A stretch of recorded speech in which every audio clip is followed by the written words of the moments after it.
지금부터 의료 디자인 실무 2교시 수업을 진행하도록 하겠습니다. 자, 이번 시간에는 3D 프린팅이란 무엇인가에 대한 정의, 다양한 과정, 프린팅 방식, 프린터의 구조, 그다음에 관련 소프트웨어에 대해서 이해하는 시간을 가지도록 하겠습니다. 실제로 필기 시험에서도 이 부분에서 한 8문제 가까이도 나오기 때문에 여기에 대해서 좀 정확히 이해를 하고 지나가시길 바라겠습니다. 자, 일단 3D 프린팅이라는 거의 정의를 한번 정해 볼게요. 얇은 층을 적층하여 3차원 입체 물체를 만들어내는 기계, 이걸 이제 3D 프린터라고 하고, 이제 이와 관련된 작업 전체를 프린팅이라고 하겠습니다. 그러니까 여기까지 프린터를 가지고 하는 작업, 관련된 작업 전체를 3D 프린팅이라고 정의를 할게요. 컴퓨터를 이용해서 하는 3차원 입체 물체를 구현하는 방법은 현재까지 두 가지 방법뿐입니다. 그 중에 하나가 절삭 가공 방법이고, 두 번째가 얇은 층을 적층해서 구현하는, 그러니까 지금 3D 프린터, 이 두 가지 방법밖에는 없어요. 여기 제가 지금 하나 낯선 용어 캠이란 용어를 하나 사용했죠. CAD는 많이 들어보셨죠. 그래서 컴퓨터 에이디드 디자인을 CAD라고 하고, 컴퓨터 에이디드 매뉴팩처링 제조하는 거를 CAM이라고 합니다. 그래서 지금도 무슨 정부 지원 무슨 학원 이런 데 보면 CAD 캠 학원 이런 데들이 많이 보실 수 있을 거예요. 그래서 제조 방법인데, 이 3D 프린터가 지금 보편화되기 전까지는 이 CNC라고 절삭 가공 방법에 의한 방법이 주류를 이루고 있었습니다. 이 절삭 가공 방법이라고 하는 거는 이 고속으로 회전하는 툴, 드릴 날처럼 생겼어요. 드릴 날은 아닌데 드릴 날처럼 생겼고, 이제 그걸 밀링 날, 밀링 커터 날이라고도 부르고, 여러 가지 이름으로 부릅니다. 그래서 이렇게 3축으로 움직이면서 처음에는 여기에 커다란 플라스틱이 들어가 있었는데 이제 그걸 하나씩 깎아내는 거예요. 그래서 어떤 물체든지 만들어낼 수 있느냐 하면은 그렇다라고 할 수는 없습니다. 여러 가지 이유로 이 공구가 지나갈 수 없는 그런 형태의 디자인을 해버리게 되면 잘라서 만든 다음에 붙이는 그런 방법밖에 없겠죠. 현재 지금 보여드리는 그림은 3축이 아니고 6축 가공 기계입니다. 그래서 X, Y, Z와 이 회전하는 원판 두 축이 더 추가가 되어 있는 그런 방법이에요. 3D 프린터에는 이 3축 이상이 필요가 없습니다. X, Y, Z만 있으면 모든 형상을 구현해낼 수 있지만, 이렇게 터닝하는 이 툴을 이용해서 가공을 해내는 기계는 다축 가공 기계라는 것을 사용을 하고 있어요. 흔히 제일 많이 보는 게 이런 글씨를 파내는 기계 같은 경우에는 보신 적이 있을 수 있겠습니다. 그래서 캠이라고도 하고, 제일 많이 부르는 이름은 CNC 기계라고 보통 부릅니다. 컴퓨터 뉴메릭 컨트롤의 약자인데, 이제 컴퓨터에서 수치를 제어한다. X, Y, Z 좌표로 움직이라는 수치만 계속 주거든요. 그러면 이제 그 수치를 이제 G 코드라고 부르는데, 그걸 받아서 이렇게 움직이게 되죠. 그래서 이게 평면에 평판을 깎아내는 공구가 제일 흔하게 나와 있고, 이 우측에 보시는 이거는 지금 가스 터빈에 들어가는 이 터빈을 지금 제조하고 있는 과정입니다. 다 만들 수 있을 것 같지만 다 만들지는 못해요. 이 공구가 지나가야 되기 때문에 이 안에 내외부 면에 안에 무슨 가공할 것이 있다 그러면 이걸 뒤집어야 되기 때문에 뒤집는 축 같은 것들을 여러 개 더 만들어내야 되고, 모재가 단단히 고정이 돼 있어야 되기 때문에 그렇게 뒤집는 것도 쉽지가 않습니다. 이런 것들이 이제 CNC 기계, 절삭 가공 기계의 예가 되겠어요. 거기에 반해서 이제 새로 각광을 받고 있는 3D 프린터는 이 적층 가공 방식이라는 걸 쓰고 있습니다. 3D 프린터 종류가 무지하게 많죠. 여러분들도 아마 인터넷 같은 거나 뉴스를 통해서 많이 접하셨을 텐데, 방식은 엄청나게 많지만 이 가공 방식은 이렇게 하나하나 층을 쌓아서 이렇게 원래의 모형을 만들어냅니다. 이거는 가공에 제한이 거의 없어서 지금 이 사람 척추 모형이라든가 잘 보이진 않지만 이 사람 척추 모형 같은 것들을 그 제조를 해낼 수 있는 아주 혁명적인 기술로 받아들여지고 있습니다. 그러나 아직은 소재의 제한도 있고 그래서 이게 물성이 아까 보신 것처럼 이런 알루미늄이라든가 뭐 이런 강한 쇠 뭐 그런 것들을 제조하기에는 아직 부족하고 연구가 좀 더 되어야 될 거라고 생각이 됩니다. 그래서 이런 적층 가공 방식밖에는 지금은 없어요. 근데 그러니까 뭐 예를 들면 외벽을 한 번에 조성을 하고 내벽을 이렇게 조성을 한꺼번에 이렇게 3차원 물체를 조성해 공간 속에서 뭐 만들어낼 것 같은 그런 아직은 그런 건 영화에서만 나오고 있고 아직 기술로 개발이 돼 있는 곳은 없습니다. 이 적층 가공 방식에 대해서 좀 더 자세하게 설명드리기 위해서 좀 이미지를 캡처해 봤어요.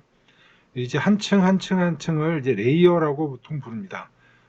레이어 용어를 하나 좀 지금 처음 정의한 거예요. 그래서 이제 완료된 모델은 이 모양이 되겠죠. 이 모양을 그 모델링한 사람이 이렇게 해서 모델링을 그릴 수는 없겠죠. 그냥 모델링을 그리면 이 슬라이싱 프로그램이라는 것이 이렇게 정해진 그 높이대로 다 잘라서 층층을 만들고 요 각 층층을 이렇게 쌓아 쭉 올라가면서 마지막까지 쌓으면 모델이 되겠어요. 그래서 모든 3D 프린터라는 건 다 이렇게 층을 쌓습니다. 이 층을 구성하는 방법에 따라서 뭐 SLA, 뭐 SLS, 분말 프린터, 뭐 레이저 가공 무슨 액체 방식, 기타 등등 뭐 FDM 이런 방식들이 다 구성이 될 뿐, 요 방식은 똑같습니다. 다 이렇게 층을 쌓아서 이런 모델을 만들어냅니다. 그래서 기본적으로 가장 공유되는 3D 프린터의 용어가 레이어, 그다음에 적층을 한다는 것, 이게 가장 중요한 포인트가 되겠어요. 그 3D 프린터와 CNC의 차이를 좀 설명해 드리기 위한 이미지를 좀 가지고 와 봤는데 먼저 이 CNC에 대해서 설명을 드릴게요. 이 스핀들이라고 하는 곳에 드릴라이 같은 것을 달아서 이렇게 깎아낸다고 했잖아요. 그래서 첫 번째는 이렇게 이런 커다란 그 이제 물체였는데 좀 알루미늄이 됐던 플라스틱이 됐던 이런 커다란 걸 갖다 놓고 이렇게 깎게 됩니다. 요 밑에 부분에 언더컷이라고 돼 있죠. 그래서 이 툴이 직선으로 움직이니까 이 밑으로 내려올 수가 없지 않습니까? 최대한 깎을 수 있는 부분이 요만큼까지고 이 어두운 음영 부분엔 이 스핀들이 내려올 수가 없어요. 이 윗부분만 깎아낼 수가 있습니다. 여기도 약간의 언더컷이 발생하겠죠. 그래서 위에서 봐서 그림자가 져 있는 부분은 다 언더컷으로 깎아낼 수가 없어요. 그래서 이거를 해결하기 위해서 CNC에는 X, Y, Z축뿐이 아니라 뭐 이렇게 돌아가는 터닝축, 뭐 기타 등등 해서 막 8축, 뭐 9축 이런 식으로 축을 여러 개 더 장착을 해서 회전을 시키면서 깎아내는 그런 기술들이 현재 개발이 돼 있어서 이런 언더컷을 최대한 줄이는 방향으로 스핀들을 막 이렇게 돌려서 이쪽에서 드릴날이 집어넣어야만 이쪽을 깎을 수 있겠죠. 거의 여기 같은 경우에는 완전히 뒤집지 않으면 이걸 뭐 깎을 수가 없겠습니다. 그래서 한계가 있어요. 깎을 수 있는 한계가 이런 언더컷이라는 게 발생을 하는 것이 있어서 CNC로는 깎을 수 있는 한계가 있어요. 그리고 만약에 여기 내부 안에 이렇게 무슨 빈 공간을 만들고 싶다. CNC로는 불가능해요, 완전히. 그래서 여기를 잘라서 뭐 두 파트로 만들어서 가공한 다음에 붙이는 방법밖에 없겠죠. 이 오리 안을 비운다던가 이런 것들은 CNC에서는 불가능합니다. 언더컷이 존재한다는 거. 그에 반면에 3D 프린터는 이 X, Y, Z축, 세 축만 가지고 이 모든 형상을 다 구현을 해낼 수가 있습니다. 아까 말했던 이 언더컷 부분엔 비슷한 모양의 서포터라는 게 좀 생성이 됐어요. 그래서 이 서포터라는 게 생성이 되고 있다는 거랑 큰 차이겠죠. 서포터, 언더컷. 그다음에 필라멘트, 지금 이거는 FDM 방식에 대해서만 이야기를 먼저 보여드리는 건데, 이렇게 해서 뭐 이런 필라멘트를 녹여서 이렇게 한 층 한 층을 쌓게 되면 이 오리 내부를 완전히 비운다던가 이런 가공, 기존에 상상도 할 수 없었던 가공 방법을 다 현실화 시킬 수 있다는 거. 이게 이제 3D 프린터의 가장 큰 차이점이 되겠습니다. 발생은 CNC에서 시작을 했어요. 기계는 제일 먼저 이 CNC라고 하는 이 기계를 처음 만들게 됐고, 그래서 이거를 산업 현장에서 어마어마하게 많이 사용을 했습니다. 이 CNC가 개발되기 전에는 다 일일이 다 사람 손으로 깎았어요. 그래서 이걸 길이를 재보면서, 그래서 이거에 대한 숙련도에 따라서 무슨 명장이 되기도 하고, 뭐 이런 기능사 대회, 전 세계 기능사 대회 같은 경우도 하기도 하고 그렇습니다. 근데 지금 이제 CNC가 그 산업 전반에 가장 많이 뻗어 있는데, 이 이제 3D 프린터로 바뀌어가고 있죠. 그 가장 큰 차이는 여기는 모재에 대한 제한이 상당히 적어요. 뭐 나무, 뭐 알루미늄, 뭐 하여간 드릴날로 깎을 수만 있으면 뭐 다이아몬드도 갖다 놓고 깎을 수가 있습니다. 뭐 그러나 3D 프린터는 열에 녹거나 뭔가 약간 층을 형성할 수 있는 액체 상태에서 뭐 고체로 변하는 그런 방식이 뭔가 변화가 되는 물질적인 그 제한이 있습니다. 뭐 ABS, PLA, 나일론, 뭐 힙스, 뭐 이런 것들이 여기 제한이 돼 있는데 가능한 소재들도 시험 문제에 가끔 나오는 경우가 있어요. 그래서 그것도 한번 알아두시면 좋겠습니다. 재료에 제한이 있다. 3D 프린터에는 가장 큰 차이점이 되겠습니다. 그래서 이제 뭐 CNC가에서 발전이 되어 왔다는 거, 그다음에 이제 3D 프린팅의 과정에 대해서 제가 이렇게 1, 2, 3, 4단계로 한번 나누어 보았습니다. 뭐 전체 과정은 뭐 이렇게 지나가는데 이제 뭔가 나눠서 설명을 해야만 되고 그래서 이렇게 좀 나눠봤어요. 첫 번째 뭐 파일 생성, 출력할 파일이 있어야겠죠. 우리 이제 3D 프린팅이라는 이름으로 들어오면서부터 이제 출력 그러는데 어쨌든 뭐 가공을 할 그 3차원 모델링 파일이 있어야 될 겁니다. 3차원 모델링 파일이 준비가 되면 슬라이싱이라는 과정을 거치고 여기까지는 3D 프린터가 필요 없습니다. 1, 2단계까지는 컴퓨터에 앉아서 작업을 하는 거죠. 컴퓨터에 앉아서 작업을 해야 되고 3단계부터 이제 프린팅 이 만들어져 여기까지 준비 작업 1, 2단계까지가 준비 작업이라고 한다면 준비 작업이 끝나면 프린팅을 시작을 하고 소재를 끼우고 어떤 소재로 할 건지 작업을 해서 프린팅을 하고 프린팅이 끝나고 나면 그것을 걷어내서 후 가공 과정이라는 게 있습니다. 자세한 이야기를 한번 해보도록 할게요. 자, 첫 번째 3D 파일 생성이라고 했죠. 그래서 여러분들은 지금 모델링 프로그램으로 크레오를 배우고 있죠. 그래서 이 크레오로 뭐 이렇게 컵을 그리는 거죠. 필요한 게 있으면 그리고 뭐 자동차 바퀴가 필요하면 자동차 바퀴를 그리고 뭐 손목 보호대가 필요하면 손목 보호대를 그린다던가 이제 이런 것들을 이제 직접 그릴 수도 있겠고 그다음에 그릴 수 없는 모델들이 있겠죠. 뭐 사람의 손이라든가 뭐 치아 모양 이런 것들은 그냥 이렇게 뭐 자를 재서 그릴 수는 없잖아요. 그래서 그럴 땐 이제 스캐너를 이용해서 스캔을 합니다. 인체 내부에 있는 이제 뼈 같은 경우를 스캔을 해야 되는 경우엔 MRI나 CT를 이용해서 나온 그 데이터를 이용해서 3차원 파일로 만들어서 사용하기도 합니다. 그래서 하여간 지금까지 이렇게 나온 것들, CAD, 스캔, 그다음에 뭐 MRI, CT 다 스캔에 포함되겠죠. 그래서 3차원 모델링 파일을 이렇게 준비를 하면 이제 준비된 과정들이 여러 군데이잖아요. 크레오에서 만든 파일, 솔리드웍스에서 만든 파일, 뭐 그다음에 퓨전 360, 오토캐드, 기타 등등에서 만든 파일들이 다 다양한데 그걸 이제 다음 과정으로 넘어가기 위해서는 STL이라고 하는 파일 형식으로 꼭 저장을 해 주어야 되겠습니다.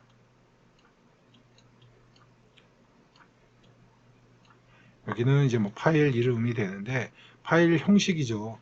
그래서 어떤 프로그램에서 뭐 카티아에서 크레오에서 작업한 파일들을 다음 과정에서 바로 불러올 수 있으면 좋겠지만 그렇지를 못해서 이 가장 보편적인 프로그램 파일, 이 STL 파일이라는 형식을 사용을 합니다.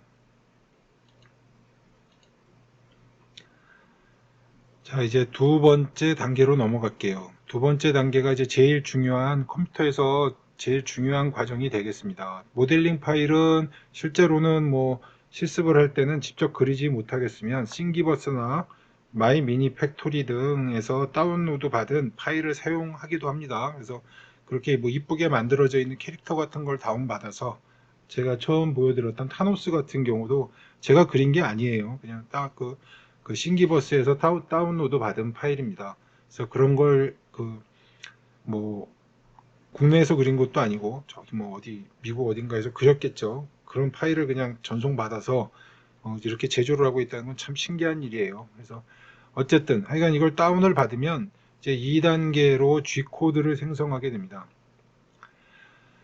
이 G코드를 생성할 때 이렇게 요 모델을 이렇게 층으로 이제 나누는다고 해서 이거를 슬라이서라고 보통 부르게 됩니다. 그래서 이렇게 그 슬라이서 이렇게 층으로 나누고 그 층으로 그냥 나눈 정도가 아니라 이 나눈 거를 G코드라는 파일로 변환해서 저장해 주는 것까지가 이 슬라이서 프로그램의 가장 큰 목적이 되겠어요. 그래서 슬라이서 프로그램의 가장 대표적인 프로그램은 큐라라고 하는 프로그램이 있습니다. 일반적으로 사용하는 가장 그냥 공개되어 있는 프로그램이고, 여러분들 이제 그 학교 봉사관에 있는 거는 큐빅 크리에이터라는 그 프린터가 설치가 되어 있죠. 그 큐빅 크리에이터 같은 경우는 뭘 사용하냐면 큐비콘 프린터가 설치가 되어 있고, 프로그램은 큐빅 크리에이터라는 전용 프로그램을 사용을 해야만 됩니다. 대부분의 이 큐라에서 다 지원을 하는데 큐비콘은 제가 지금 어떻게 하는지 그 사용 방법을 잘 모르긴 하겠어요. 지금 최신 버전인 큐라 4.7을 좀 보여드리고, 여기에 뭐 어마어마하게 많은 옵션들이 뭐 있습니다. 그래서 모델을 불러오고,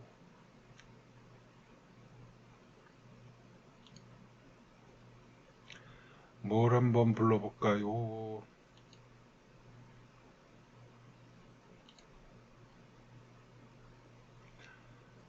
그루트를 한번 불러볼게요. 그냥 제일 쉽게 열 수 있는 파일을 하나 불러오겠습니다.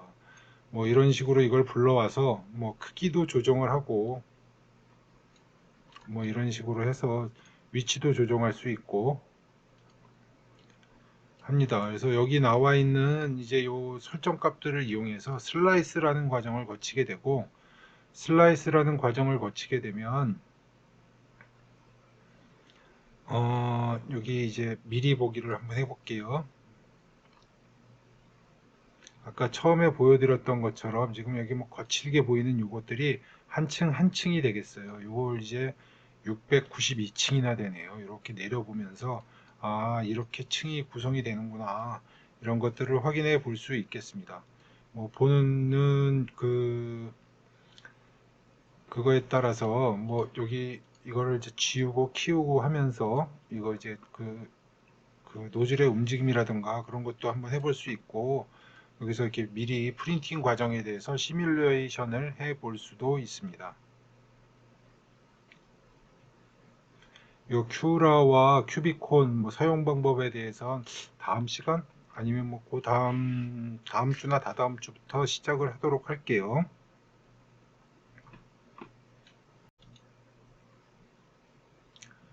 자, 이제 3단계, 이제 컴퓨터에서 벗어나와서 대부분은 제일 많이 기능사 시험에서도 사용하고 있는 방법이 SD 메모리 카드에 아까 그 슬라이서 프로그램에서 만든 G코드 파일을 저장을 해서 프린터로 가져와서 이제 프린팅 시작 이렇게 하고 누르게 되면 이제 프린팅이 시작이 되겠죠.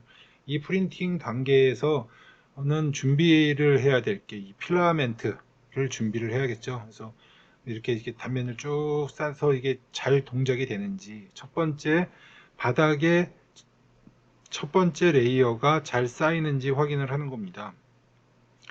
첫 번째 층이 안 쌓였어. 계속 동작을 한다면 그게 완성이 될까요? 안 됩니다.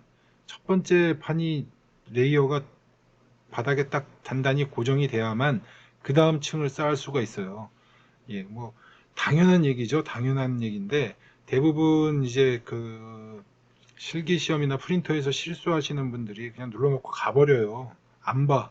첫 번째 레이어가 잘 정착이 됐는지 그 대부분의 프린터들은 그걸 보증을 하고 있어야겠죠. 첫 번째 레이어가 잘 붙는지. 그렇지만 첫 번째 레이어가 붙지 않는다면 그때 바로 정지시키고 뭐 뭐 바닥에 접착제를 더 도포를 한다던가 뭐 레이어 높이를 조정을 한다던가 뭔가 이건 방법을 찾아서 해결을 하고 다시 프린팅을 거는 게 제일 빠른 일이겠죠. 뭐 2시간 후에 와봤는데 하나도 프린팅이 안 됐어요. 뭐 시험 시간이 이제 10분 남았는데 보니까 왕창 엉망이 돼 있어요. 뭐 이렇게 하게 되면 그 문제가 생기겠습니다. 그래서 이 프린팅 과정에 대해서도 이게 아주 중요한 이야기들이 많아서 그거에 대한 이야기들도 좀 진행을 할게요. 그다음에 4단계 이제 후가공 여기까지 끝나게 되면 그 이제 그 3D 프린팅이라는 게 다 끝나게 되겠죠. 그래서 후가공에는 제일 중요한 게 이 지지대 서포터를 제거하는 과정이 이제 첫 번째가 되겠습니다. 서포터가 아예 필요 없는 프린터도 있어요. 분말을 이용한 프린터들은 이 서포터가 필요 없습니다. 그래서 그 이제 대신에 그 분말을 뭐 털어내는 과정은 또 후가공에 포함이 되겠어요. 그 다음에 이제 FDM 프린터는 이 서포터를 제거하면 후가공에 대한 기본은 끝나게 되는데 액상 프린터 같은 경우에는 그 남아있는 자료를 그 이소프로필 알코올이라는 걸로 다 완전히 닦아내 줘야 되고 그다음에 경화가 좀 덜 돼 있는 부분들은 다시 경화를 시키는 과정도 거쳐야 됩니다. 분말 프린터 같은 경우는 이 후가공에 또 다양한 그 과정이 들어가요. 분말을 털어내기 위해서 그 일종의 챔버가 또 필요하고 그 다음에 이 분말이 완전히 다 경화가 되지 않았기 때문에 그걸 또 경화시켜주는 특별한 방법을 또 사용한다던가 본딩을 다시 해야 된다던가 그리고 이제 그 후가공엔 또 어떤 것들이 포함이 되어 있냐면 이 표면이 지금 이렇게 반짝반짝했으면 좋겠잖아요. 근데 이제 반짝거리지가 않죠. 대부분 프린팅에 놓으면 표면이 레이어가 다 보이게 됩니다. 그런 레이어를 없애주고 반짝반짝하게 해주는 과정까지를 후가공에 다 포함시키고 있습니다. 프린팅의 이제 과정은 이렇게 네 가지 과정으로 지금 나눠져 있고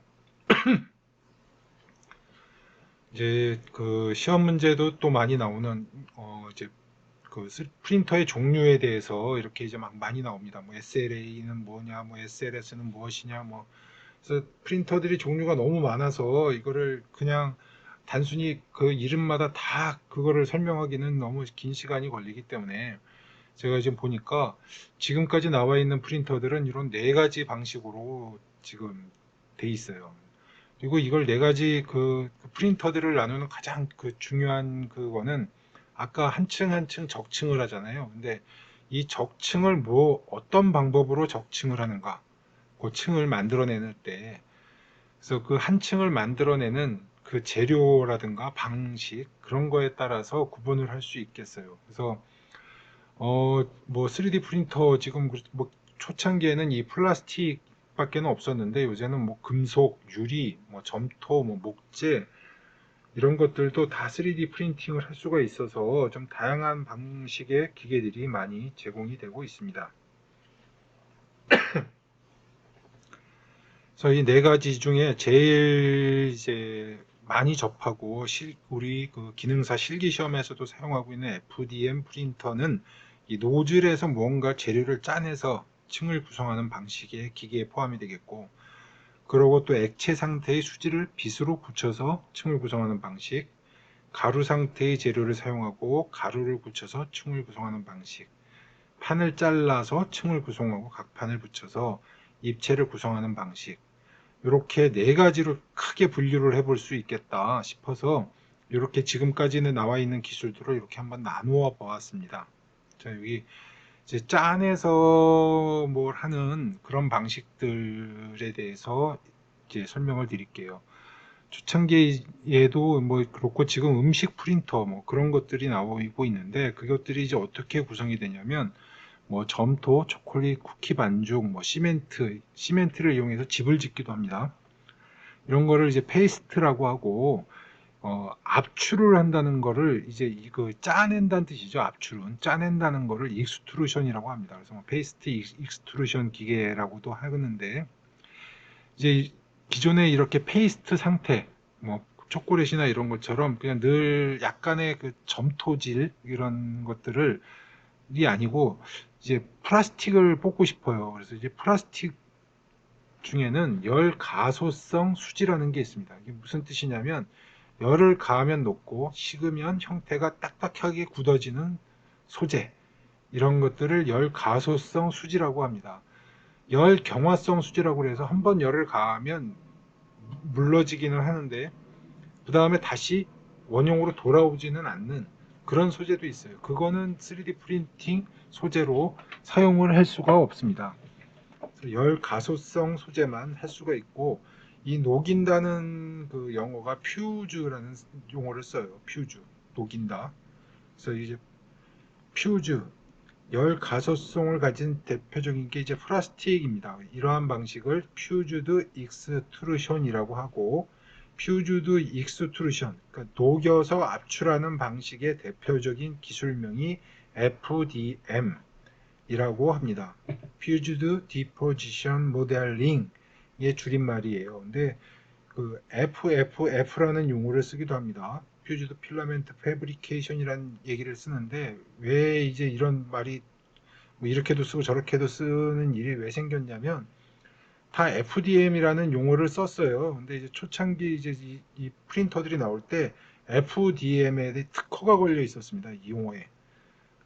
그래서 아무나 무슨 짜파게티라는 용어를 그냥 이렇게 쓰면 안 되는 것처럼 내가 그 개인적으로 사용하는 건 상관이 없지만 이거를 이제 뭐 판매하는 물건에 이거는 FDM 방식의 프린터입니다라고 팔면 안 되게끔 그 특허가 걸려 있었어요. 그래서 이 말을 못 쓰니까 이제 새로운 말을 만들어낸 거죠. FFF. 그건 뭐 그까짓 걸 특허라고 해 하면서 그래서 이런 용어가 뭐 두 가지 용어를 같이 혼용을 하고 있고 지금은 이거에 대한 특허권 주장을 하고 있지 않기 때문에 마음대로 그냥 FDM 프린터라고 사용을 하셔도 상관이 없습니다.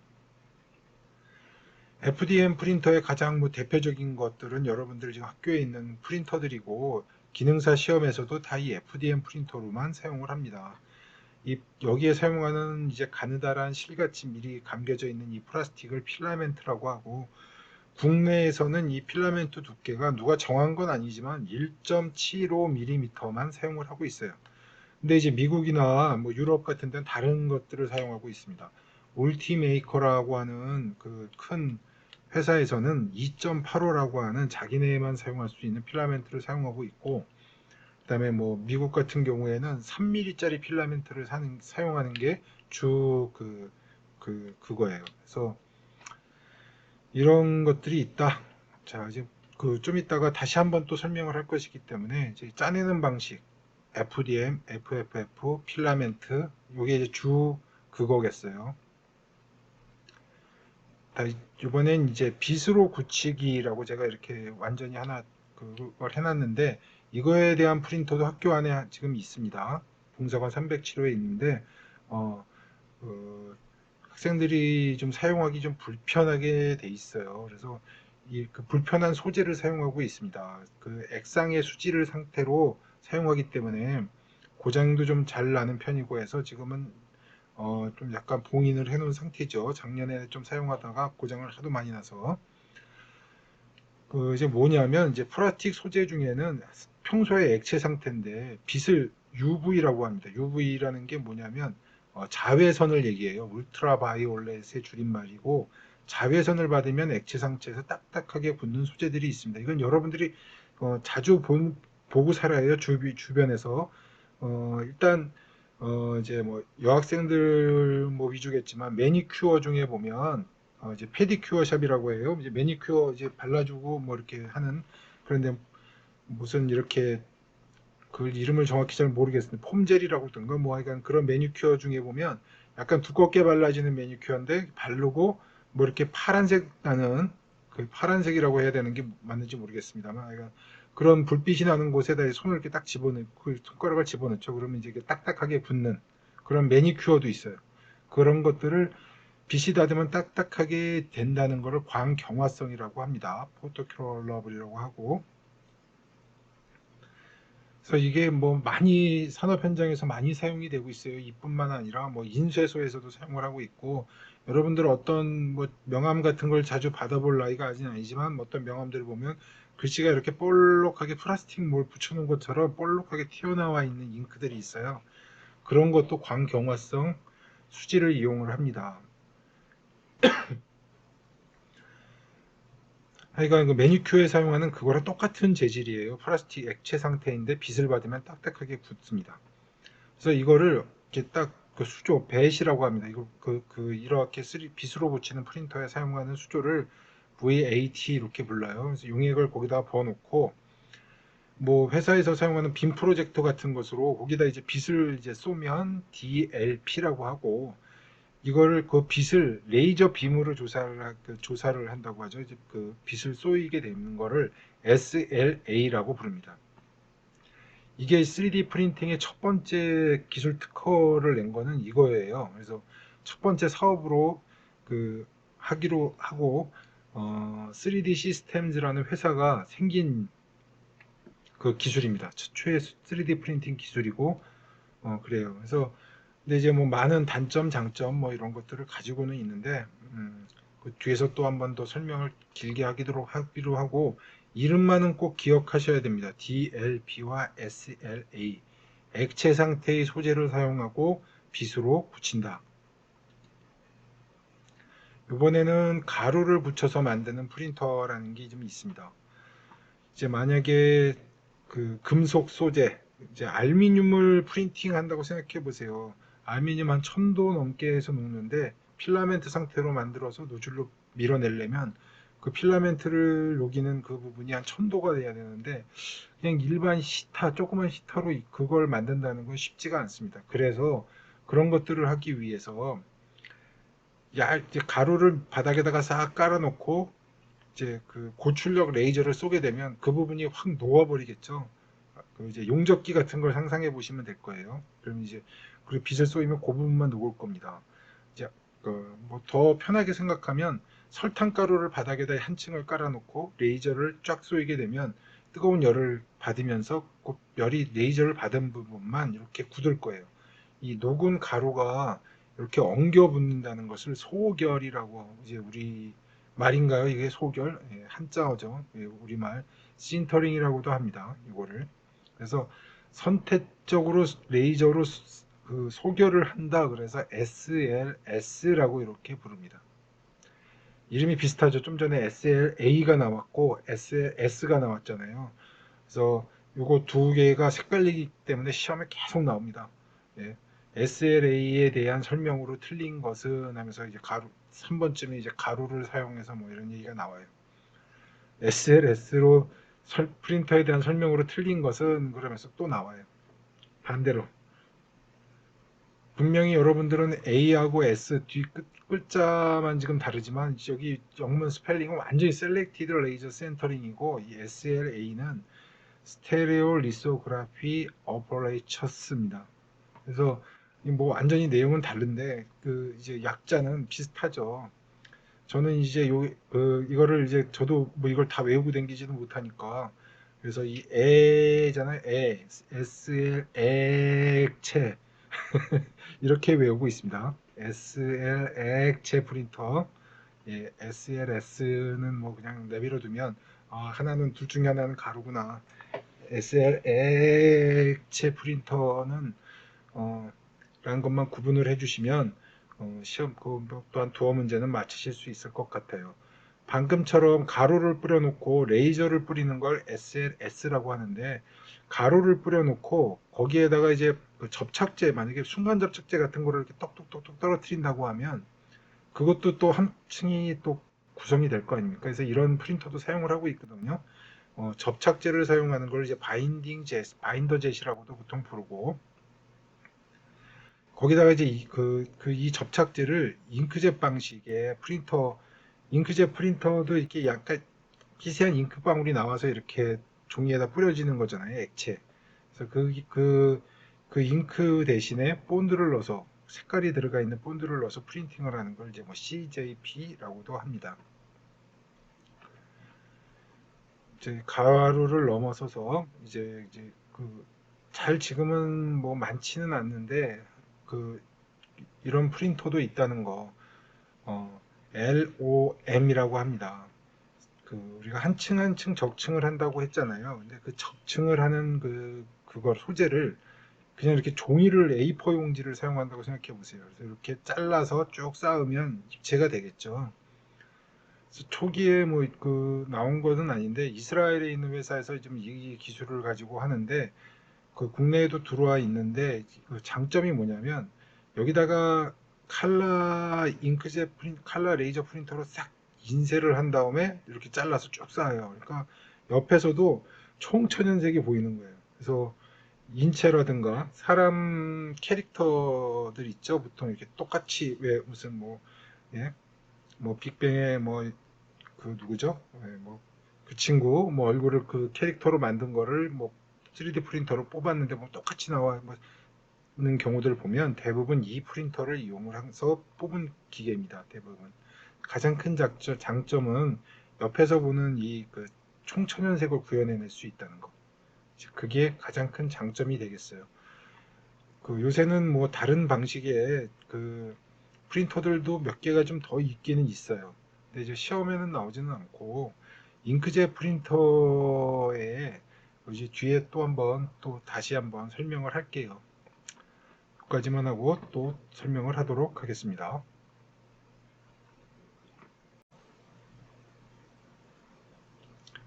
자, 이번에는 이제 방식을 끝내고 이제 3D 프린터의 이제 구조에 대해서 몇 번을 더 얘기하고 더 하고 해도 부족하겠지만 일단 시험에 나올 만한 요소들만 좀 먼저 정리를 해드릴게요. 이게 이제 적층을 한다고 했잖아요. 그래서 한 층을 먼저 만들고 Z축이 움직이면서 또 다음 층을 만들고 Z축이 움직이면서 Z축은 얼마만큼 움직이겠어요? 컴퓨터의 큐라나 슬라이싱 프로그램에서 설정한 레이어 높이만큼씩 이제 그 층이 완료되면 움직이겠죠. 이렇게 레이어를 0.2mm로 하고 움직여 놨으면 이거는 한 층이 끝나고 나서 0.2mm, 0.2mm 한 층이 끝나는 프린팅 하는데 거의 10분이 걸린다. 그러면 10분에 한 번씩밖에 안 움직이겠죠. 가장 적게 움직이지만 큰 이 출력물에 영향을 주기도 합니다. 그래서 이 Z축이 있고 이 한 층 한 층을 다 만들어내기 위해서 X, Y로 이동하는 이송 장치가 있습니다. 3D 프린터는 요 3축으로만 움직이면 돼요. X, Y, Z 이송 장치. 4축, 5축을 만들지 못하는 건 아닌데 만들어 봐야 아무런 의미가 없습니다. 3D 프린터는 이렇게 적층을 할 거기 때문에 아무런 의미가 없어요. 그리고 이제 재료 압출 장치라고 하는 것이 여기 있는 히티드 노즐이라고 하는 파트가 있다는 거. 이렇게 두 개의 가장 중요한 장치가 있습니다. 이것들을 제어하기 위한 제어 장치 이제 그런 것들이 있는데 스태핑 모터로 움직이기 위해서 스태핑 모터로 움직이고 이제 각자 여기에 대해서 이제 분류가 되겠죠. 재료 압출 장치를 위해서 필라멘트 거치대, 피더, 익스트루더, 기어 모터 이렇게 해서 요 안에만 들어가는 부품만도 한 5, 60개, 여기도 한 5, 60가지 부품이 들어가지만 크게는 이렇게 나누어 볼 수 있겠습니다. 원래는 이제 CNC에서 이제 출발을 했다고 했죠. 그래서 여기 원래는 여기 스핀들이라는 게 달려서 고속으로 드릴날 같은 거 돌리는 장치가 붙어 있었어요. 근데 그걸 띄워버리고 요걸 하나 붙였을 뿐인데 이런 엄청난 기술이 생산이 되게 된 것입니다. 이제 마지막으로 이제 3D 프린팅 관련 소프트웨어에 대해서 이야기를 좀 할게요. 그래서 여러 가지 일단 프로그램들이 필요한데 스케치업 여기 몇 가지 오토데스크 3차원 모델링 소프트웨어 여러분들은 크레오를 배우고 있죠. 그래서 크레오도 괜찮고 다 좋은데 이제 가벼운 프로그램들도 많이 있습니다. 블렌더, 인벤터, 솔리드웍스 그런데 좀 다 가격이 어마어마하게 비싼 프로그램들이잖아요. 그래서 지금 학생들에게 무료로 공개되어 있는 프로그램이 또 있습니다. 그래서 퓨전 360이라는 게 있어서 3차원 모델링 소프트웨어를 제가 조금 더 저렴한 가격에 무료로 사용할 수 있는 프로그램도 소개를 좀 시켜드리겠습니다. 3차원 모델링 소프트웨어도 필요하고 3차원 스캐너를 다루기 위한 소프트웨어도 또 필요합니다. 그래서 3차원 스캐너를 쓰려면 이 메쉬 파일을 다룰 수 있는 소프트웨어가 또 필요합니다. 지금 메쉬 파일을 다룰 수 있는 소프트웨어는 이제 메쉬 믹서라고 하는 따로 오토데스크에서 또 제공하고 있는 역시 무료 소프트웨어입니다. 근데 막강한 기능을 가지고 있어요. 그래서 그것도 제가 좀 소개를 시켜 드릴 것입니다. 그리고 이제 슬라이싱 소프트웨어라고 이제 하는데요. 이제 가장 대표적인 게 이게 이제 요 큐라고요. 그래서 여기 뭐 층 높이 뭐 설정하는 것들이 많이 있죠. 그다음에 학교에서 지금 설치되어 있는 게 이 큐비 크리에이터라는 큐비콘 프린터를 사용가 8대가 지금 들어와 있는데 이걸 사용하기 위해선 이 큐비 크리에이터라는 프로그램을 사용해야 됩니다.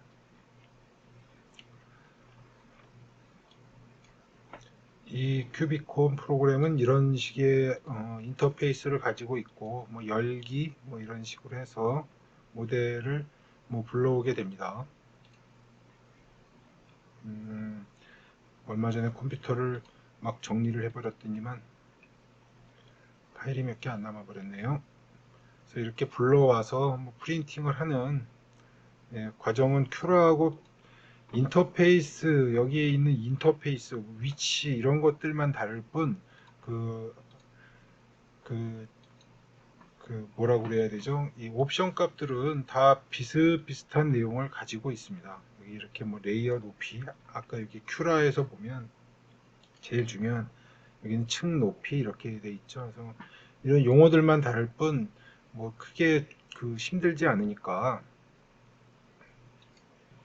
그래서 이거 큐빅 크리에이터도 또 공부를 하셔야 될 거고 그 큐라도 공부를 해야 되고 메이커봇을 사용하게 되면 메이커봇 전용 또 슬라이싱 소프트웨어가 있어요. 그래서 그것까지 아마 공부를 하게 될 것입니다. 여기 이제 프린트 런이라는 거랑 여기 리피타이 호스트라는 프로그램이 있는데 이건 이제 어떤 프로그램이냐면 뭐 여러분들은 잘 접하지 못하겠지만 이제 프린터를 자작을 한다거나 그런 것들은 이제 SD 메모리 카드를 직접 지원하지 못할 때 PC하고 직접 3D 프린터를 연결해서 출력을 제어한다거나 기계를 테스트하는 용도로 쓰여요. 이거를 호스트 프로그램이라고 보통 부릅니다. 호스트 프로그램에는 제일 유명한 게 프린트런, 그 다음 2번이 리피타이어 호스트라는 게 있죠. 프린팅 관련 소프트웨어는 몇 가지가 있습니다. 이제 그 이후로 뭐 여러 가지들이 있는데 이제 그거는 기계를 만들기 위한 펌웨어들이니까 그것들은 좀 뭐 아실 필요는 없을 것 같습니다.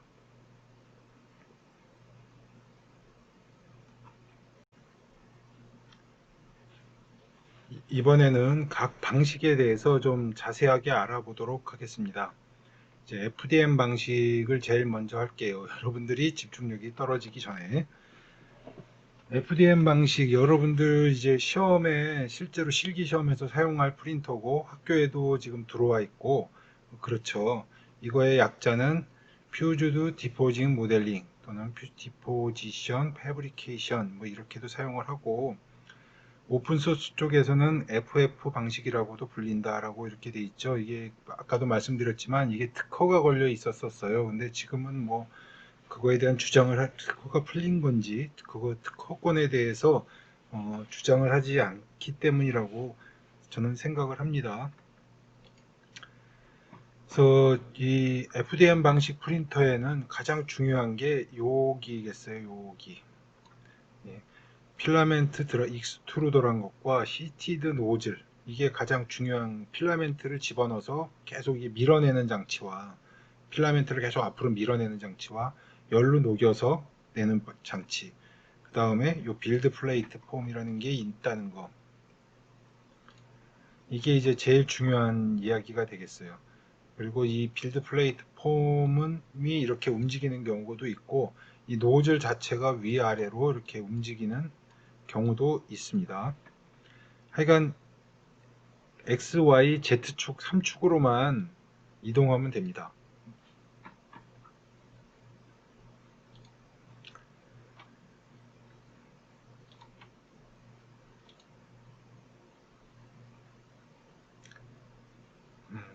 그래서 뭐 그 투 노즐을 사용하는 기계도 있어요. 그래서 서포트 재료를 따로 준비를 해서 서포트 매트리얼이라고 하는 것들은 이제 물에 뭐 녹는 그런 재질들을 사용합니다.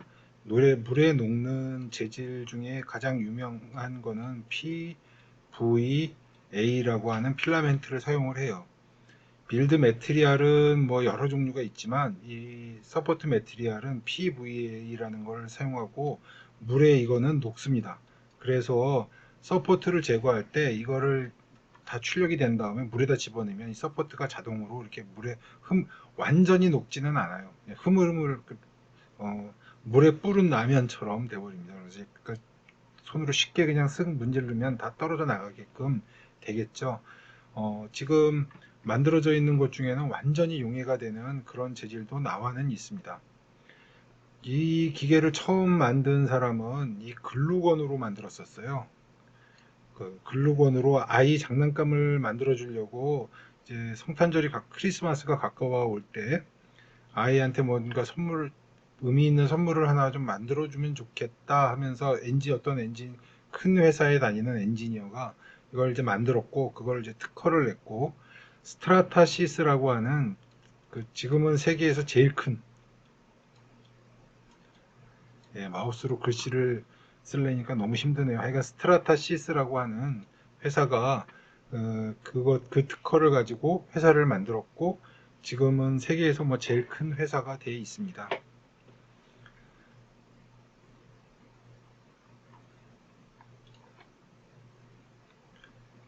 이제 시험 문제에 많이 나오는 부분들이죠. 이제 그 재료에 대해서 이제 많이 물어보게 됩니다. 그래서 이제 제일 많이 사용하는 게 이 PLA와 ABS예요. 이거 말고도 사용하는 재료는 엄청나게 많습니다. 나일론이 있고요. 그 다음에 힙스라고 하는 재료도 있습니다. 그래서 이거 힙스라는 제도는 아까 PVA와 비슷하게 특정 용액에 녹게 됩니다. 힙스는 무슨 용액에 이거 PVA는 물에 녹고 얘는 그 리모넨 오일이라고 하는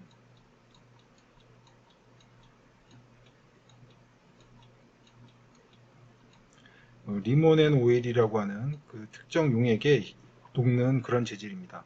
나일론은 뭐 여러분들도 뭐 알고 계시는지 모르겠습니다만 상당히 이제 질기고 강력한 그런 용도로 사용을 해요.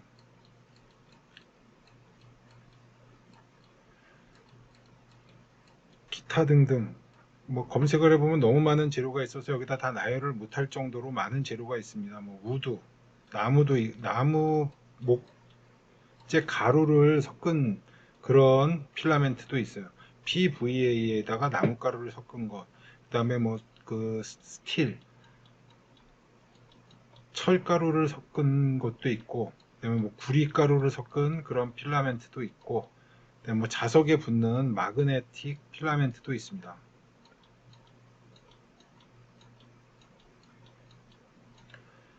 그렇게 좀 그 필라멘트 종류는 많지만 주로 PVA와 ABS에 대해서 문제가 많이 나오게 됩니다.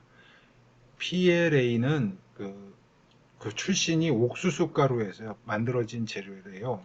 뭐 제가 정확히 그걸 만드는 과정까지는 모르겠지만, 그래서 친환경 소재입니다. 나중에 보면은 이거는 그 생분해 과정을 거칠 수가 있다고 합니다. 출발이 옥수수 가루에서 만들어졌기 때문에 그러니까 뭐 우리가 알고 있는 플라스틱들은 뭐 100년이 지나도 사라지지 않는다. 미세 플라스틱이라고 하죠. 그런 것들을 하는데 이 PLA는 초기에는 이게 뭐 물에도 녹는다 뭐 그런 얘기도 있었었는데 제가 한 3년 정도를 물에다 담궈놔 봤는데 안 녹더라고요. 녹진 않습니다. 어떻게 분해가 되는지는 잘 모르겠어요. 그러니까 제가 지금 한 7년 됐는데 7년 안에는 어떻게 뭐 녹아서 없어지거나 그런 걸 본 적은 없지만 하여간 없어진대요. 그래서 그렇고 그 다음에 이제 ABS 상대적으로 가격은 비싼 편이다. PLA가 조금 비쌉니다. 그러니까 뭐 지금 인터넷에서 구할 수 있는 가장 저렴한 가격이 보면 이제 PLA가 한 12,000원, 한 13,000원, ABS가 한 11,000원, 한 2,000원 정도 차이밖에 안 나요. 근데 이제 그렇다고 하죠. 그래서 근데 이제 이 ABS의 가장 여기 지금 그 특징 중에 하나가 뭐냐면 여기는 아세톤에 녹습니다.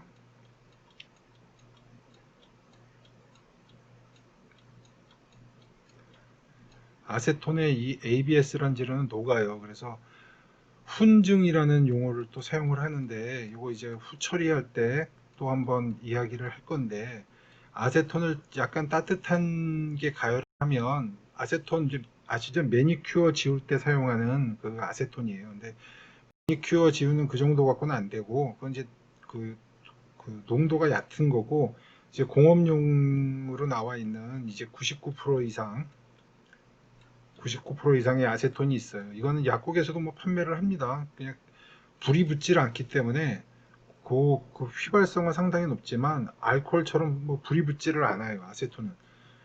그 정확한 뭐 그거에 대한 건 저도 잘 모르겠어요. 하지만 휘발성은 엄청 강한데 불이 붙지를 않기 때문에 뭐 약국에서도 팔고, 약국에서 작은 병 하나에 뭐 한 1,000원 정도면 사실 수가 있어서, 이 아세톤을 발라주게 되면 이제 그 출력이 돼서 나온 표면이 이제 뭐 이렇게 거칠 거 아닙니까? 이렇게 거친데 여기다 이제 아세톤을 쭉 발라주면 여기가 싹 녹아서 반짝반짝거리는 효과를 낼 수가 있어서, 그 약간 그 출력하기에 그 이제 그 뭐라 그러죠? 수축도 많이 되고 그래서 좀 출력하기 힘들지만, 아세톤을 그래도 그 ABS를 많이 사용하는 이유는 그래서 그렇습니다. 출력하기에 가장 좋은 재료는 PLA예요. 실제로 가장 많이 사용하고 있는 건 이 PLA고, 지금은 ABS는 잘 사용하지 않는데 이 그 지금도 많이 개발은 되고 있습니다. 그래서 요가 되고 요 FDM에서 사용하고 있는 재료들에 대해서는 따로 한번 정리해서 또 알려드릴게요. 뭐 이게 그림이 바뀌었네요. 예, 이 장점하고 단점의 그림이 좀 바뀌었습니다.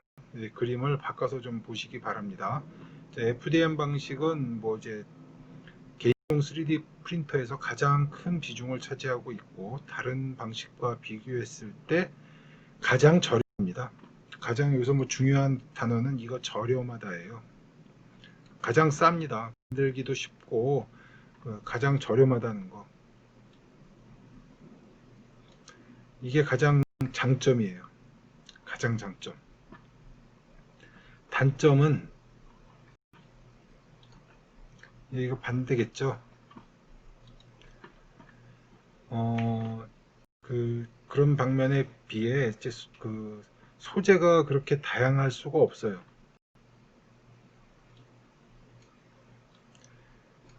열에 녹는 그 아까 말씀드린 것처럼 그 열 가소성 수지여야만 됩니다. 제작 속도가 매우 느려는 아니에요. 그 지금 매우 느린 건 아니고 그 상대적으로 느린 거죠. 뭐 상대적으로 느려서 그리고 열에 의한 수축이 발생한다는 거. 이게 세 키워드 정도가 단점으로 좀 이해를 해 두시면 될 것 같습니다. 이 FDM 프린터에 대해서 뭐 아무리 길게 뭐 설명을 해도 동영상을 한번 보시는 편이 나을 것 같아서 제가 동영상을 한 2편 준비했는데 그걸 한번 잠깐 보시고 가겠습니다.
잘 보셨습니까? 이제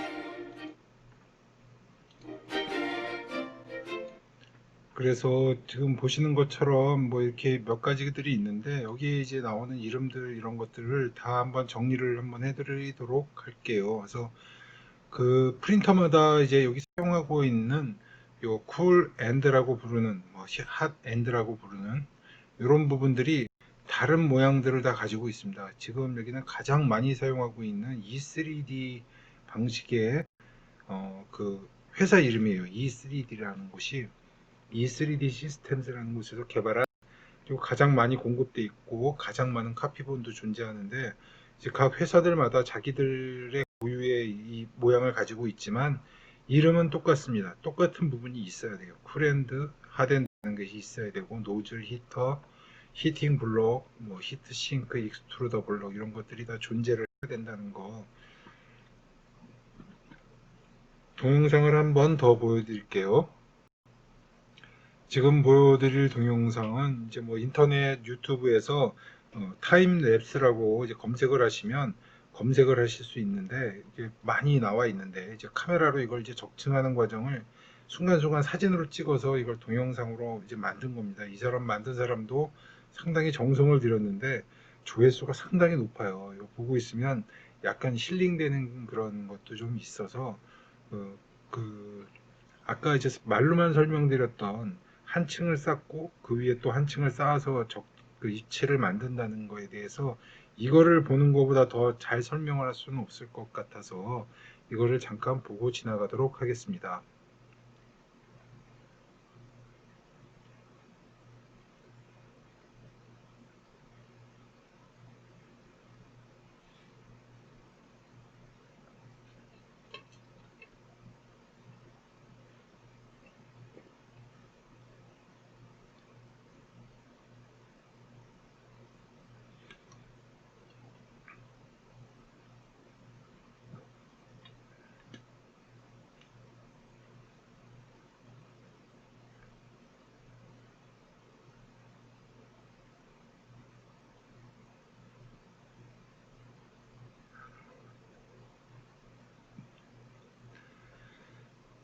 지금 보시는 것처럼 이 타임랩스를 보시면 한 층 쌓고 올라가고 한 층 쌓고 올라가고 한 층을 쌓고 올라가고 이제 뭐 이렇게 해서 지금 여러 가지 컬러가 나오죠. 이런 것들은 여기서 일시 정지를 시킨 후 필라멘트를 교체해서 집어넣은 겁니다. 그래서 일시 정지 시키고 필라멘트를 교체해서 집어넣고 근데 이걸 이제 사람 손이 하는 경우도 있고 자동화를 시켜서 뽑는 경우도 있습니다. 그래서 이렇게 쭉 올라가면서 층을 쌓아서 만든다. 모든 프린터는 다 이 방식을 쓰고 있어요. 플라스틱을 녹여서 쌓는 걸 FDM이라고 하고, 이거를 액체를 녹여서 쌓는 거를 SLA, 분말을 경화시키는 걸 SLS라고 한다는 것 차이뿐, 다 이런 방법으로 층을 쌓아서 모델을 구성을 해 나갑니다.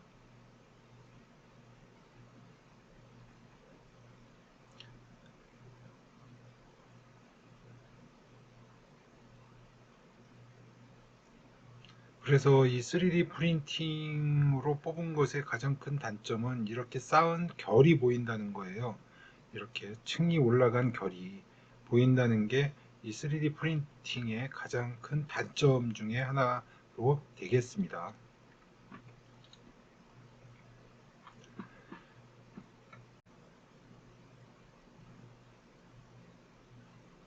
이번에는 SLS 방식이라고 하는 거를 좀 보겠습니다. 이게 이제 SLS 방식은 셀렉티브 레이저 신터링의 약자로 우리말로 번역하면 선택적 레이저 소결 방식, 뭐 이렇게 할 수 있겠어요. 어떤 구조로 되어 있냐면 여기는 파우더를 이제 석고라고 이제 얘기를 할게요. 파우더, 뭐 석고 그런 것들을 여기다 이제 이쪽에선 계속 밀어 올리고 이쪽은 남은 재료를 이렇게 걷어내 다시 이쪽으로 돌아오는 그런 재료입니다. 여기가 이제 빌드 챔퍼가 되겠죠. 항상 여기에 그 원하는 레이어 높이에 만큼 재료를 깔고 강한 레이저를 여기다 쫙 조사를 하게 됩니다. 그러면 그 부분만 이제 녹겠죠. 녹아서 딱 붙고 또 한 층을 쌓고 또 녹여 붙이고 여기 있는 재료를 갖다 또 한 층을 놀라로 또 한 층을 깔고 그런 방식을 계속 반복을 하는 방식이 되겠습니다.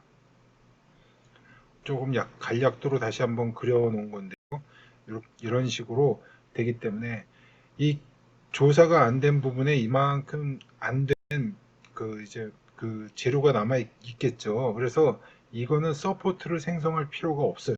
그게 제일 중요한 얘기입니다. 이 SLS 방식, 가루를 이용한 이 프린팅 방식의 가장 큰 장점은 서포트를 생성할 필요가 없다는 거.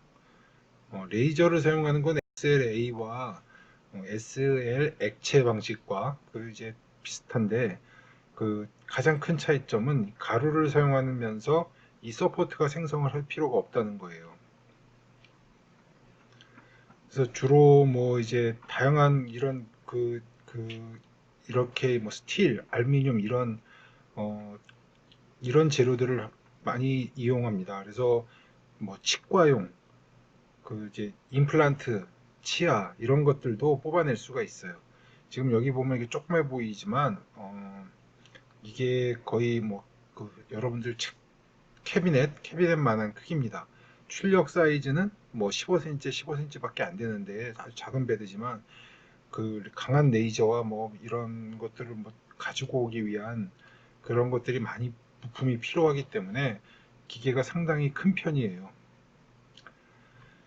이거의 장점에 대해서 보면 조형 속도가 엄청 빠릅니다. 그리고 소결되지 않은 분말들이 지지대 역할을 하기 때문에 이 서포터를 생성하는 시간이 필요가 없어서 서포트가 생성이 필요가 없습니다. 빠른 조형 속도와 지지대 형성이 불필요. 그다음에 뭐 다양한 소재에 적용 가능. 이걸로 세라믹도 만들기도 합니다. 그래서 금속에서부터 플라스틱까지 가장 많은 재료를 사용할 수 있는 그런 프린터가 되겠어요. 단점이라면 엄청 비싸요. 기구물만 봐도 상당히 기구가 상당히 복잡하죠. 그래서 상당히 여론으로 사용하기 때문에 이게 상당히 이제 고가 장비가 거기에 이제 레이저가 제일 비싼 부품이 들어가기 때문에 상당히 고가입니다. 보통 한 1억 가까이 갑니다. 치수 안정성이 조금 불안한 그런 문제가 있지만, 예. 그래서 여기에 대한 것들을 좀 공정을 알고 있다면 이런 문제들을 이렇게 외울 필요는 없겠죠. 예, 그래서 이번에도 한번 어떻게 실제로 돌아가는지 동영상을 한번 보시도록 하겠습니다.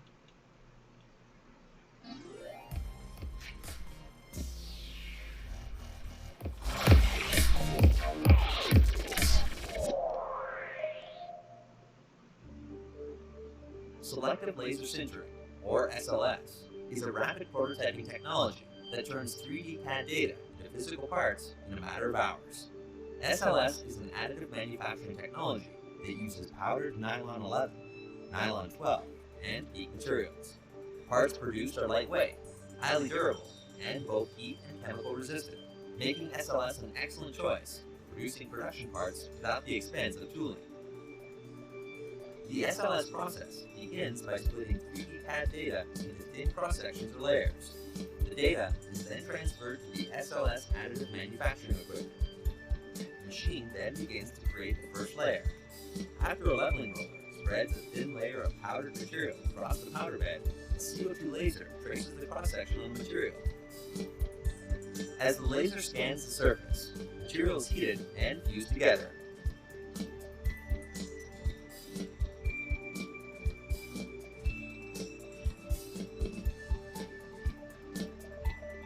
Once a single layer is complete, the powder bed is lowered to make room for the next layer. More material is introduced from the powder cartridge and rolled out smoothly, while unused material is recycled. The process is repeated, building layer upon layer until the part is complete. As SLS parts are built, they are encompassed by unsintered powder, which provides supplemental strength and eliminates the need for support structures. Complex designs and assemblies, once thought impossible, are now being redesigned with SLS as cost-effective integrated structures.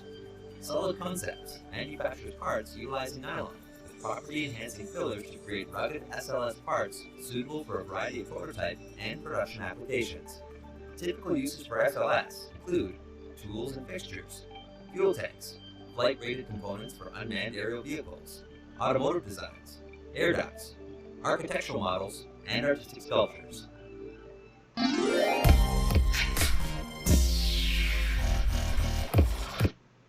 그래서 뭐 방금 보신 것처럼 이런 가루를 이렇게 한 층을 깔고 거기를 레이저로 소결을 해서 층을 이렇게 만들어 간다는 거, 이것만 좀 잘 이해를 하시면 뭐 장단점을 물어볼 때 굳이 외우지 않으셔도 될 것 같아요. 그리고 여기에 이제 비싸게 되는 이유들이 이제 여기 보시면 이쪽에서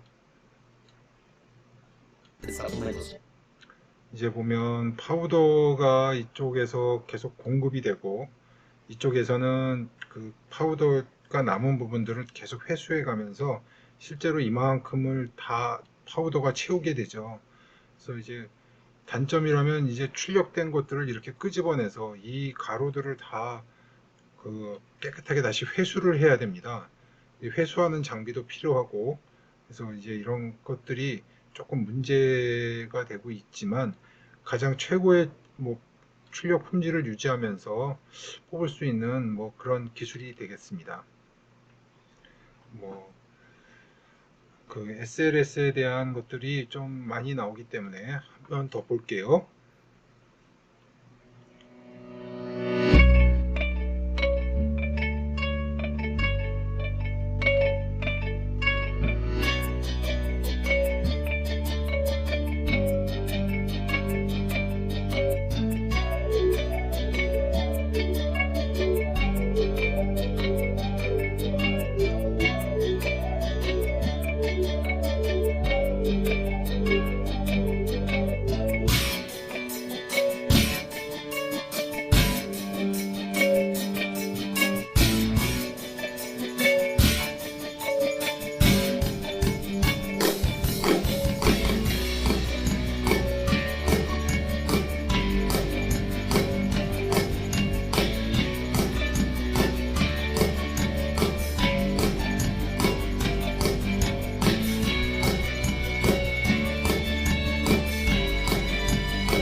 예, 이 동영상을 통해서 SLS에 대해서 이제 좀 이해를 할 수 있으셨기를 바랍니다.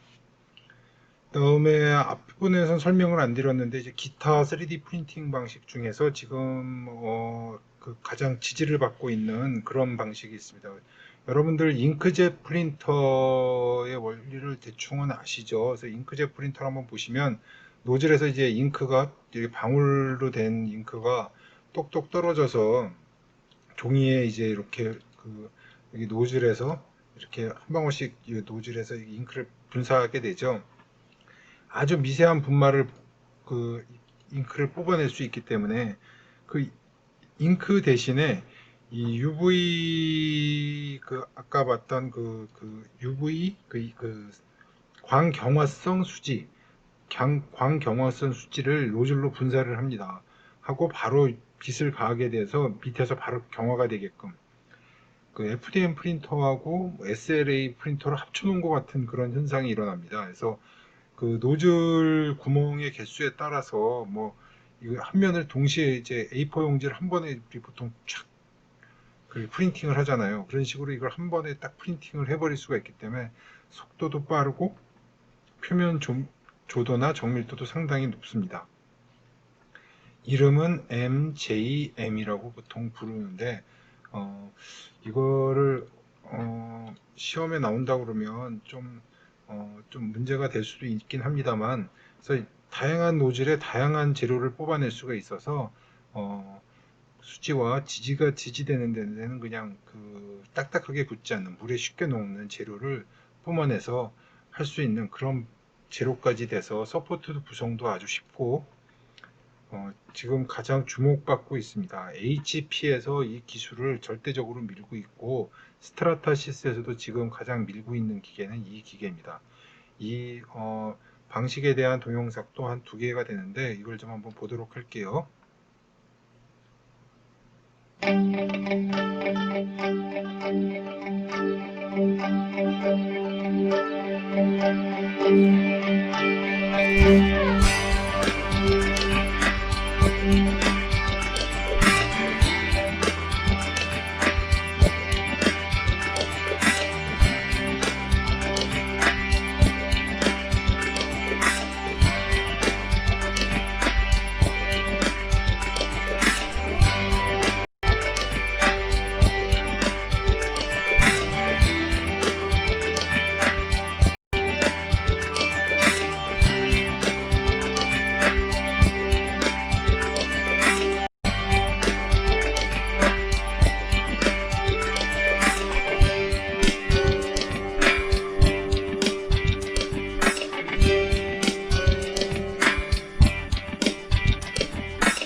자,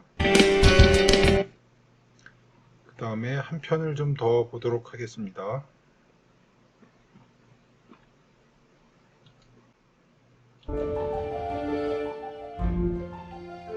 HP's multi-jet fusion technology produces quality, functional parts at a production speed which is up to 10 times faster than today's competing products. Unlike the slow point processes of some current technologies, HP's multi-jet fusion technology processes parts in 2 fast, area-wide passes to achieve top-speed part production. The process begins by applying a layer of material in a work area.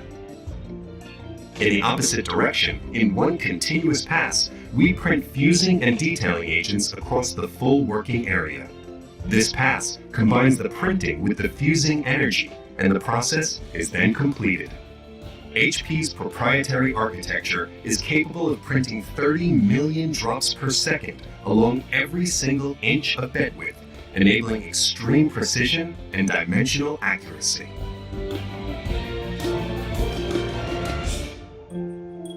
To produce truly functional parts, it's important to ensure that the material has been properly fused and that part edges are smooth and well defined. To achieve part quality at speed, HP invented a multi-agent printing process. In this process, a fusing agent is applied on a material layer where the particles are meant to fuse together. A detailing agent is applied to modify fusing and create fine detail and smooth surfaces. The area is exposed to energy, and reactions between the agents and the material cause the material to selectively fuse together to form the part. The fusing process requires accurate temperature control across the entire material layer. HP Multi-Jet Fusion's closed-loop thermal control system does this by measuring temperatures at hundreds of points on the material bed. This information then determines which areas receive more energy to raise the temperature and which areas are cooled, allowing for control of thermal bleed and layer-to-layer fusing and cooling. The result is full control over mechanical properties, dimensional accuracy, and repeatability. The process is then repeated until a complete quality, truly functional part has been formed.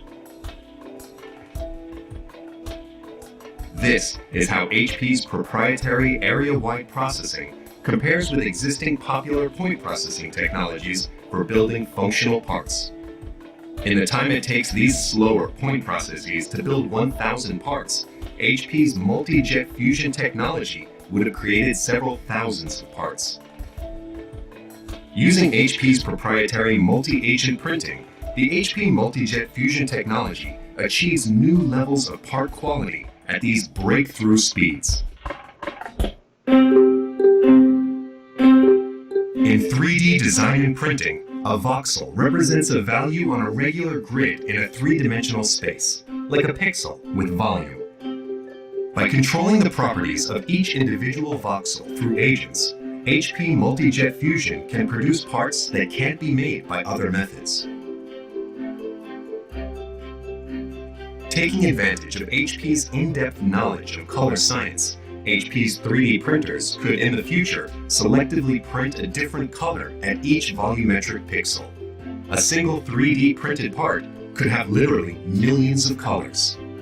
But more than just full color printing of functional parts, HP's multi-agent system enables a fundamentally different approach that could unlock the full potential of 3D printing. At each voxel, HP transforming agents could control surface texture, wear, and friction, enabling single parts with multiple textures or the monitoring of part performance. The transforming agents could control the translucency of each voxel, enabling the printing of lenses or sensors. We could also optimize the strength and stiffness in portions of a part and print elastic voxels in other portions of the part. The conductivity of certain voxels could also be controlled, enabling embedded electronics. HP transforming agents could also be used to enable the printing of new advanced materials or enable emulating different materials at each voxel.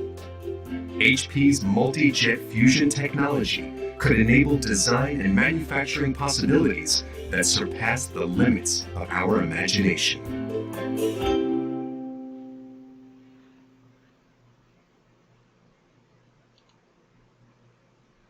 자, HP의 최신 기술까지 봤죠. 그래서 이 HP에서 만들고 있는 이게 아마 가장 최첨단 3D 프린팅 기술이 아닐까 생각을 하고 있습니다. 저거를 다 사용해서 쓸 수 있으면 좋겠는데 기계값이 한 1억이 넘고 소재들도 상당히 비싼 걸로 알고 있어요. 그래서 일반 개인이 사용할 수 있는 날이 빨리 오기를 좀 저도 기도를 하고 있습니다. 그 다음에 SLA와 좀 많이 유사한 방식 중에서 잘 사용은 하진 않지만 시험 문제에 가끔 나오는 EBM 방식이라는 걸 사용하게 되겠습니다. 그래서 아까 그 언급한 SLA하고 똑같은데 이 레이저 대신 전자빔을 사용해서 분말을 속결한다는 뜻에서 EBM이라고 합니다. 간단히 이것도 그 말로 설명하는 것보다는 동영상을 한번 보시는 게 제일 이해가 빠를 것 같아요.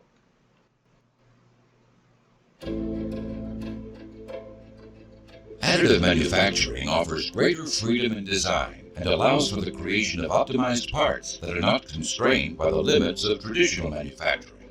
RCAM EBM has the unique ability to tightly stack parts within the build in order to increase productivity. An optimized build file is spliced and loaded into the RCAM EBM system. Following this, metal powder is loaded into the machine. The build chamber is then closed and a vacuum is created to ensure a clean, controlled environment that allows for the processing of reactive material. Next, RCAM EBM's powder layering system evenly distributes a thin layer of powder on the build area. A powerful 6 kilowatt electron beam heats the powder bed to the optimal ambient temperature and then proceeds to melt the powder. First contour melting and then hatch melting. The electron beam unit generating the beam contains no moving parts, allowing for extremely fast and accurate beam control. The build environment is kept hot, reaching temperatures exceeding 1000 degrees Celsius, resulting in no residual stresses and allowing for the processing of crack-prone materials. As each layer is completed, the build is lowered and a fresh layer of build powder is raked over it. This process repeats, growing the build one layer at a time. When the build is complete, the tank is extracted and the RCAM EBM machine is prepared for the next build.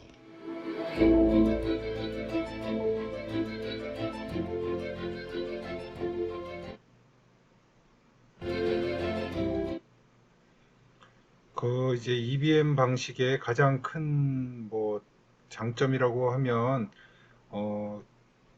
매우 강도가 높은 그 재료를 만들 수가 있어요. 이 전자빔이라는 걸 여기서 쏘기 때문에 무빙 파트라는 게 이제 여기 이제 재료를 깔아주는 것밖에 없어요. 이 빔은 계속 여기 전자 제어로 이 빔을 움직이기 때문에, 그리고 이 안을 고진공 상태로 만들기 때문에 만들어진 이 마지막 제품이 아무런 간극도 없이 무슨 그런 공기층과 기공률이라고 하는데 기공률이 낮고, 그래서 엄청나게 고강도의 제품들을 만들 수 있습니다. 그래서 뭐 제트 엔진의 부품이라든가 뭐 이런 로켓 엔진의 부품 같은 것도 만들어낼 수가 있기는 해요. 근데 뭐 봐서 아시겠지만 이런 전자빔을 통해서 여기를 거의 한 1000도 정도로 올려서 이 재료를 멜팅 시키거든요. 뭐 얼마나 비싸겠지는 상상을 해보시기 바랍니다.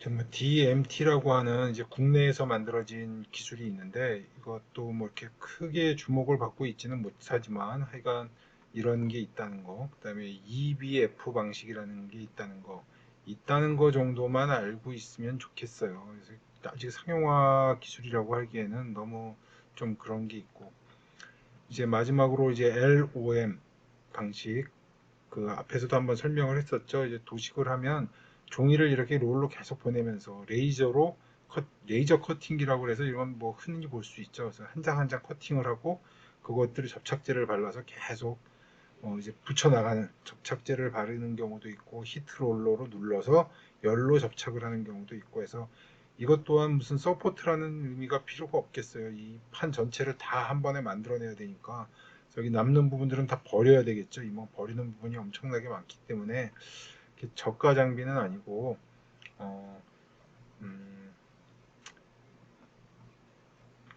그렇긴 합니다. 그래서 지금 뭐 특허가 어디인가에 또 이스라엘 쪽에서 이걸 걸고 있기 때문에 아무나 또 이렇게 만들 수 있는 그런 기계는 아니게 되겠어요.